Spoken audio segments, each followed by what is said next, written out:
Seattle hockey fans, happy Thursday, happy game day against Boston. After a loss to San Jose, in our reverse retros? Yeah, I have some concerns. All that and more coming up on this episode of Locked On Kraken.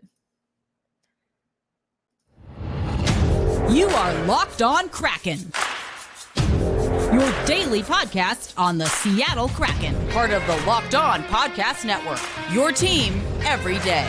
We are the Seattle Kraken.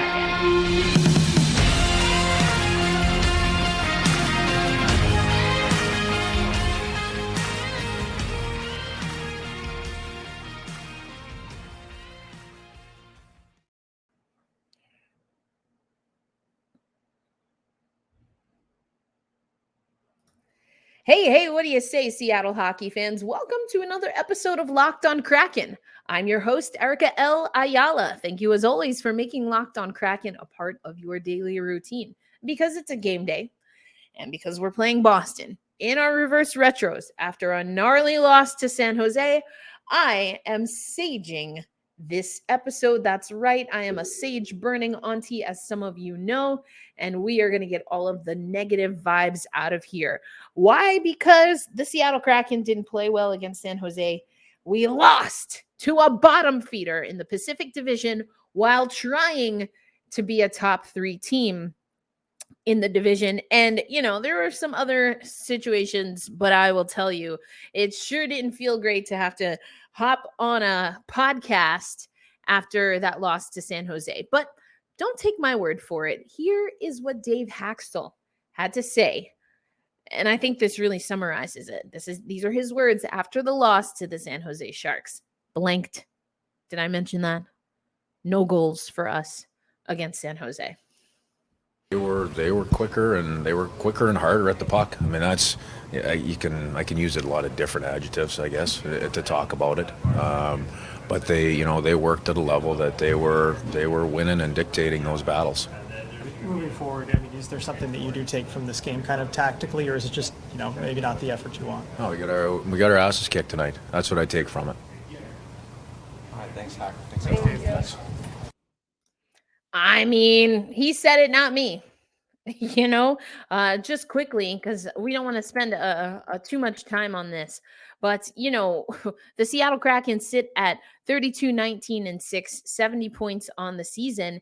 And we get beat by San Jose. It was not a great game. And Dave Hakstol's been talking about it.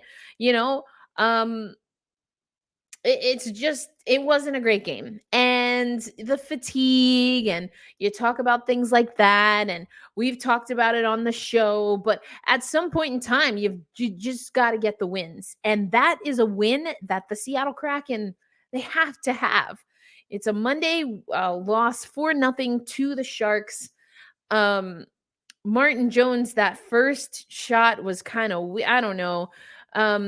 We've talked about it before. I did feel that the tides were ticking to the point where we were maybe using Martin Jones too much, and we needed to start getting Philip Grubauer in net.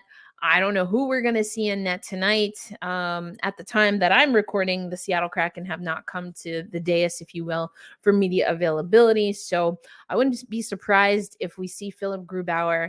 I wouldn't be surprised if Philip Grubauer has a short leash. But let's talk about, I've saged the area. I'm just going to do another whiff of the sage, since we just talked about some more negative stuff that we want to zhuzh away. But we have some things that we need to focus on as a team.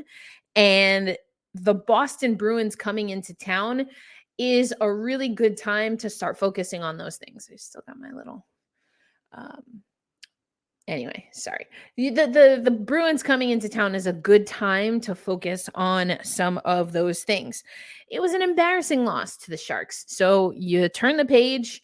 That's what Dave Hakstol essentially said yesterday. You turn the page and you keep on going. And we also know that Jesper Froden is going to be joining the mix. So it was not so much of a great homecoming for Martin Jones and a few other former Sharks players, but Maybe Jesper Froden coming up from Coachella Valley, having a great season in the AHL. Maybe that will bring us some good vibes. The retros, the reverse retros. The Seattle Kraken want to ice out the rink tonight. So there are a few activations that they have here. Let me talk you through this. Again, it's Boston Bruins. It's a Ryan Donato reverse retro poster for the first 10K fans, which of course I'm so sad I cannot be there because I love Ryan Donato. I do not love the reverse retros, but I would be down for a Ryan Donato reverse retro poster. What else do they have? Reverse retro items will be 25% off their reverse retro jacket, flex hat, trucker hat, snapback, and the beanie, all 25% off. The house band is Nightwave, formed in 2011 after answering a Craigslist ad. Some of you probably don't even know what Craigslist is. Nightwave is a band passionate about 80s new wave and putting on a night you'll never forget. Make it a night to remember. That's it. Hero of the Deep is Roman Vashuk. I hope I'm saying that right. Seattle Sounders team will announce the Hero of the Deep. So we've got a nice crossover. I love a strong crossover. Roman has chosen to donate to the Ukrainian Community Center of Washington. Love that. And there's a bunch of other stuff kind of happening. So tonight's a big game for Seattle. We've been mixing up the forward lines. We have to figure out where Jesper Froden comes into the mix. The last time that we got from PR the lines, we saw that we had Schwartz, Wenberg, and Tanev as the top line with McCann, Beniers, and Eberle. So that line's pretty much staying together. Tolvanen, Gord, Bjorkstrand, Donato, Geekie, and Sprong. So I'm curious to see also, where Jesper Froden comes into the mix. Another big thing that we saw the other day is Carson Soucy pushed aside as Jacob Megna came back into the fold and was on that line with Schultz. So not sure. Again, at the time of this recording, we haven't gotten practice. They should be coming off the ice any moment now, actually. So we'll update that via social media. Coming up next on Locked On Kraken, we started getting into it, but I want to do a deeper dive and go into the depths, if you will, of this game day between the Seattle Kraken and the Boston Bruins. We'll talk about the last time they played. I was there for that. That was an awesome game. Some of my concerns about why we might not be ready to play that caliber of game, but my hopes that the Seattle Kraken use this game tonight on home ice to figure out some things. Let's talk about it coming up on Locked On Kraken.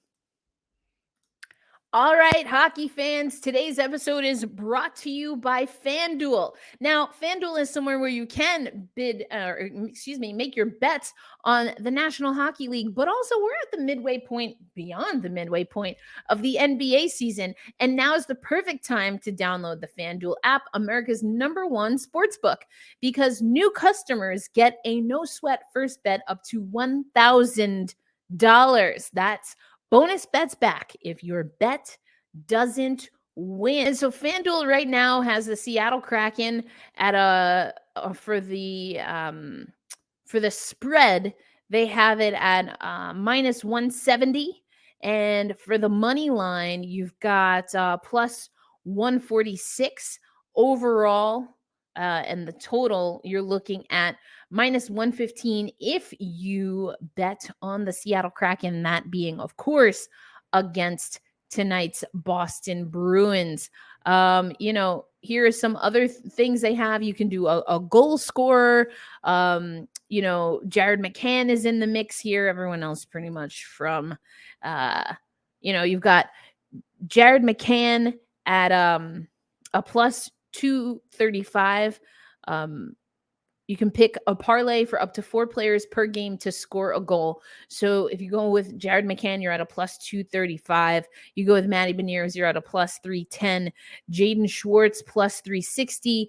Bjorkstrand, plus 340. So on and on it goes. But we're happy to be a part of the FanDuel family now. And remember that you can bet on everything from the money line to point scorers and even threes drained if you're talking NBA. So don't miss the chance to get in on your no sweat first bet up to $1,000 in bonus bets when you go to fanduel.com/locked-on. That's fanduel.com/locked-on to learn more. Make every moment more with FanDuel. And an official sports betting partner of the NBA. Thank you, as always, Seattle hockey fans, for making Locked On Kraken a part of your daily routine. Okay, I mentioned Jesper Froden's coming, talked a little bit about, that yikes, gnarly game against the San Jose Sharks. I mean, I really had no interest in talking about Seattle Kraken hockey after that game. It's inexcusable. It's inexcusable right now that as we, again, are here fighting for our lives to make the top 3, that we lose to a team that has 47 points on the season and is, what was it? They hadn't won more than 5 games at home before we played them. They are now 6-14-7 at home in the Shark Tank. Anyway, the Seattle Kraken have some work to do. Again, we at home are 15-10-3, and we are playing the big bad Boston Bruins. Have been fantastic all season, except for that one in Boston. Am I right? 19-6-2. 19-6-2 on the road. Know thy enemy for sure. Let's go to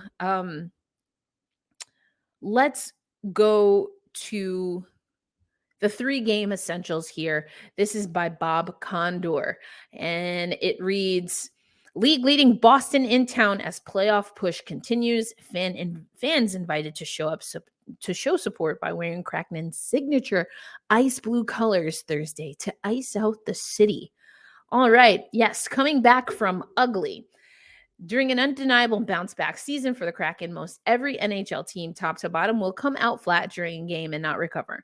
Monday was an example for Seattle, and perhaps the least inspiring game of the year. Well, yeah, it wasn't great. So we'll see what happens there. Career highs on the horizon. So again, if you want to head over to FanDuel, maybe check out that money line. Here's some names that you have to look at. Jared McCann leads Kraken with 26 goals and is one shy of matching his career high of 27 that he set in 74 games last year. Adam Larson has 24 points this season, 1 point shy of matching his career high he set in 82 games last season. Jamie Alexiak matched his career high when he scored his 6th goal of the season last Saturday. His next goal will mark the first time over 11 NHL seasons he has scored 7 or more goals in a season. I kind of like that one. Brandon Tanev's next assist, let's go Turbo, will be his 15th of the year, a career high. He is on pace to tie his career high with 14 goals this season and set career bests in assists and points. Overall, projected to score 36 points. In 57 games, Vince Dunn has already set career highs in assists with 31 and points with 40. His 9 goals are 3 short of tying his career best of 12 goals. Will Borgen's 13 assists and 15 points are both career bests. And Ellie Tolvanen's score in the Detroit victory was his 12th of the season, setting a career high. 10 of those goals have been with Seattle. Well, look at that. And then, of course, there's Boston. Who are we looking at? Linus Ullmark, Jeremy Swayman, a stingy 1-2 punch, and forward David Pastrnak, a.k.a. Pasta. Another eye-popping season with 41 goals, 36 assists in 56 games. No drop-off for Patrice Bergeron or Brad Marchand, who was on the Locked On Bruins podcast, I believe. So go check that out. Marchand is averaging 1 point per game, just over, and has notched his 10th straight 20-goal season. So we got some work to do. We mentioned Froden, a Swedish player, coming up. He played in the AHL for the Providence Bruins. He also scored his first ever NHL goal, in one of his 7 games with the Boston Bruins last year. And he, right now, the 28-year-old for us, has 25 goals and 22 assists, 47 overall points in 44 games for the Coachella Valley Firebirds, second only to Max McCormick, team captain. So very curious to see where Jesper Froden slots in here. We know we have some players banged up, including Andrei Burakovsky. That's a tough loss for us. But so, yeah, that's a little bit. We're going to go into even more detail. I want to go to Natural Stat Trick. I want to go to last time we played the Bruins. So much more on the horizon. And then we got to get fired up. I already burnt the sage. We talked about the nastiness that was the San Jose game. And we have no room for any of that negative energy, regardless of who the goaltender is, regardless of who the lines are. The Seattle Kraken need this win tonight. Is it a make or break, do or die for our season? No. Statistically, no. I would say no. That being said, if you want to believe in the momentum, or as Dave Haxtell might say, the determination, the Seattle Kraken have a chance to play a bottom feeder in the Pacific Division poorly and then play one of their best games against a top team, the top team in the NHL. And they get to do it this time at home and perhaps embark upon a new winning streak. That's what we need tonight. So let's get our energy ready to go. And we got to root hard for the boys. We'll talk about it more coming up on Locked On Kraken. Thank you, as always, Seattle hockey fans. Listen, I know I've been away for a little bit. I'll be honest. I always say be kind to yourself and to each other, and I've been struggling. There's nothing specific wrong. Today's a tough day for anyone who's lost a parent. That anniversaries can be a little tough. So I will say that there is that. That being said, I don't know. It's just a vibe. And, there's a saying, Madison Packer in the PHF says it all the time. And I hear her voice when I say it's okay not to be okay. And I think you see that as a slogan. Maybe you don't really ever, or at least I'll speak for myself. I never really internalized, I guess, what that is. But the last couple of weeks, I've been like, all right, there's nothing wrong, but it's also not quite right. Anyway, so if you have ever felt that way, a little foggy, hazy, or just struggling to get back into a groove that feels natural, I understand. And so I'm pulling for you. I did not want to be away from the podcast as many times as I have been, but sometimes you really just got to listen to the body. Anyway, enough about that. Let's get into the game. So last time we played the Boston Bruins, I was at that game. Oh, it was beautiful. Seattle Kraken 3, Bruins goose egg. We can't expect that to happen again. I think we can all be honest about that. The Boston Bruins have been playing fantastic hockey, and I'm not expecting that to happen.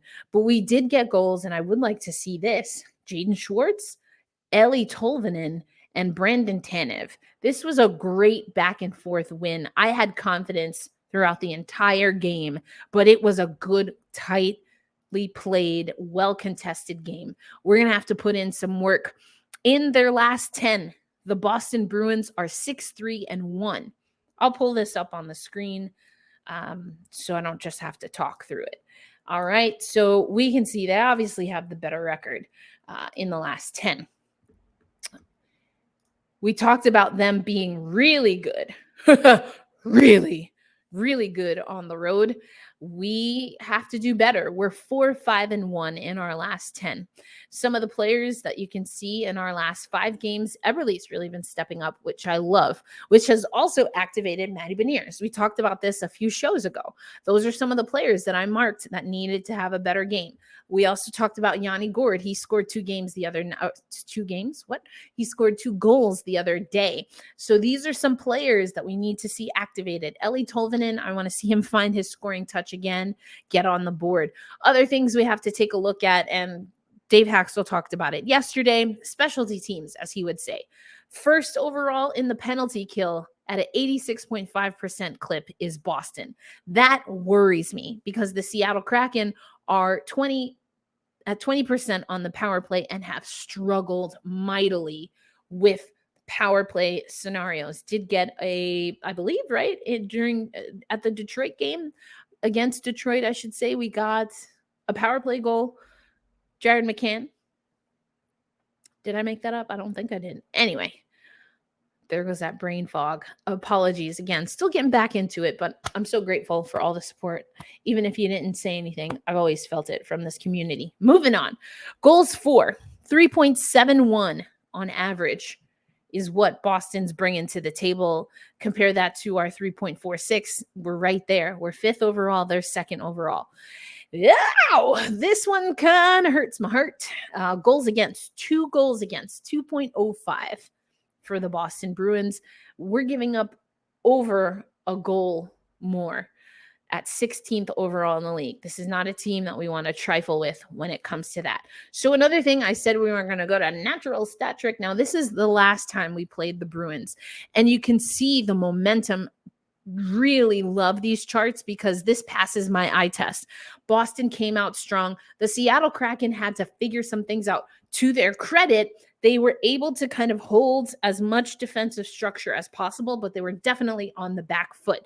And then you can see here, after that goal, this is the Seattle goal here. The first goal was Tanev's goal. Okay. It was Tanev's goal. So if we go back here, this is Tanev's goal. This is Tolvanen's goal. This is Schwartzy's goal. Tanev's goal starts the tick, if you will. Boston surged towards the end of the first period, and then we get the momentum back until we get a really critical goal. The Eeli Tolvanen goal comes at a time where, things were kind of up and down here. And then the momentum was starting to swing back to Boston's way before Jaden Schwartz gets that goal. So I love to see the Seattle Kraken in the middle frames in particular, and at the close of periods have better periods. We did that in the close of the first. It got a little dicey in the close of the second, and then Boston took over in the third. But I like that the complete game is really here in the middle frame.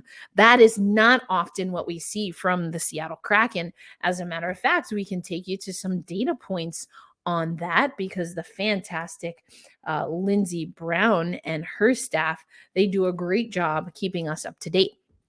And I talk about this every once in a while, but I want you to know what we're dealing with when it comes to Boston. All right.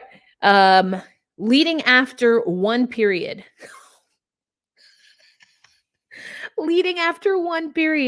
The Boston Bruins are 24-0-1.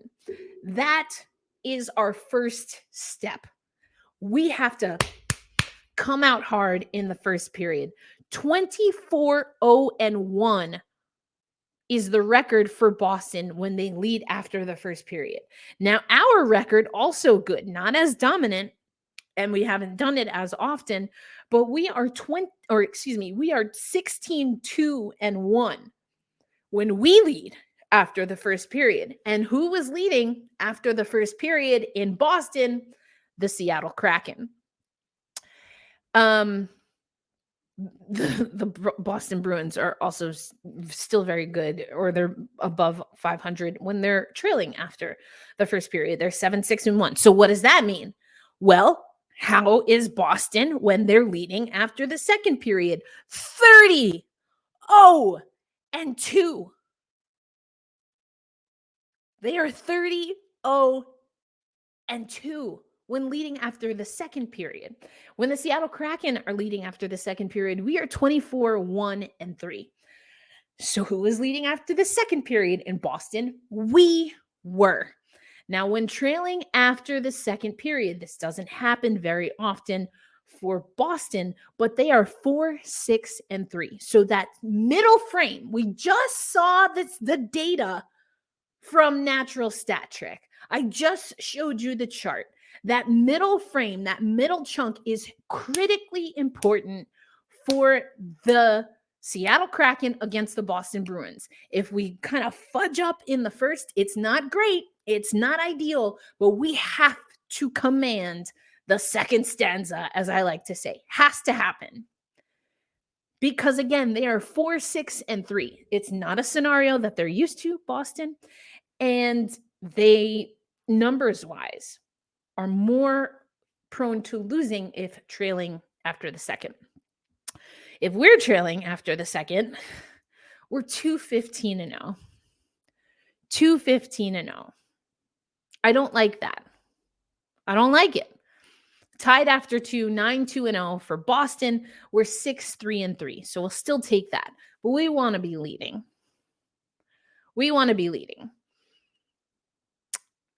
So I can't emphasize enough how important it is. I'll show you the chart again if you want. The Seattle Kraken need to command this second period. We have to command the second period. That's going to be critical.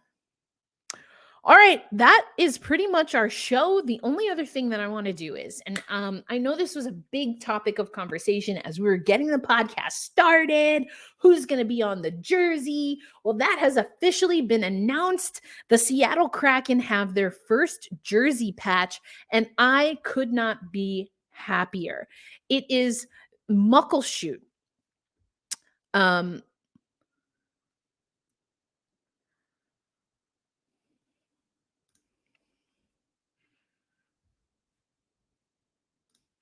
So it's the Muckleshoot Indian tribe, and it's going to be the first ever jersey patch partner. So I should have worn it. I will ice out later tonight, and I will wear my OL Reign jersey where it has the black co-op fund.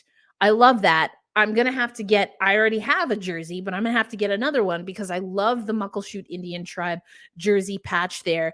This is the first Indian tribe to hold this honor and be a sponsored patch partner for the NHL. The Muckleshoot Indian tribe logo will be placed on the right crest, so over here, of the Seattle Kraken home and away jerseys starting in the 23-24 season. I love this. Here's a look from, there was an event at Kraken Community Iceplex. You can see the players signed a jersey. I love this. I love all of this. I cannot wait to get my gear. I do have some gear, some swagalicious Seattle Kraken gear on its way from Black History Month. So I will have that. We do have it's over here. We have the crest. Also, it's Alaska Airlines over there. Shout out. Not a friend of the pod yet, but we're open to it. Anyway, that's our show for today. A reminder, and I mean it because I've had to lean on this. Just be kind to yourself and to one another. It can be tough. It's okay to not be okay. And once you've identified that, then you really got to work on being kind to yourself and being patient with others, even if they're not patient with you, which I've also had to work on in the last handful of days. So be kind to yourself and to each other. And tonight, we ice out the arena at Climate Pledge Arena. I will put my jersey on. I will make sure I sage it again before I wear it. And tonight, we say, hold fast, stay true, beat Boston, and let's go Kraken. By tomorrow, I want to be talking about a win. That's right, a Seattle Kraken win on the podcast. Peace.